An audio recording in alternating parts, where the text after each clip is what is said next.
సూక్ష్మాన్ని తీసుకుని హెడ్లైన్ పెట్టేవాడు. ఇవాళ రోజున అసలు అలాంటి క్యాచింగ్ హెడ్డింగ్ ఏముండట్లా. ఇదివరకు గనక చంద్రబాబు గారి స్పీచ్లు వరుస పెట్టి 10 చోట్ల జరిగితే ఒక స్క్రిప్ట్ రాసేసుకుని పైన లీడ్ మారిస్తే చాలు మాకు సిటీ కేబుల్. అట్లాంటి స్టేజ్లో ఉండేది. ఇప్పుడు అట్లాగే ఈయన రోజుతో రాసేసుకుని అది హెడ్డింగ్ పెట్టేసేసుకుంటున్నారు అంతే.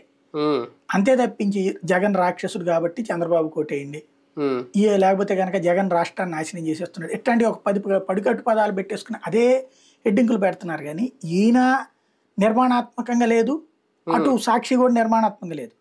ఒక పాయింట్ ఇదివరకు ఏంటి, మేము అది క్యాచ్ చేసేవాళ్ళం. ఆ క్యాచ్ చేసి ఇందులో ఒక కొత్త దాన్ని తీసుకుంటే దాన్నే లీడ్ పెట్టేవాడు, హెడ్డింగ్ అదే ఉండేది. అప్పుడు అవతల ఉన్నటువంటి అపోజిషన్ లీడర్ దానికి ఆన్సర్ చేయాల్సి వచ్చేది. ఇప్పుడు హైటెక్ సిటీ నా వల్లే అంటే హైటెక్ సిటీ అసలు కంప్యూటర్ ఉద్యోగాలు వచ్చిందంటే బాబు వల్లే అని మనం పెట్టామనుకోండి, ఏంది ఆయన వల్ల వచ్చింది అని రెండో రోజున ఈయన అనేవాడు. అప్పుడు ఏంది ఆయన వల్లే వచ్చింది అనేది వచ్చేది. అంటే పత్రికల్లో ఒక నైపుణ్యం ఉండేది, జర్నలిస్టుల్లో టాలెంట్ ఉండేది, స్పైసీనెస్ ఉండేది. ఆ వార్త కూడా దానికి తగ్గట్టుగా రాజకీయ నాయకులు స్పందించాల్సి వచ్చేది.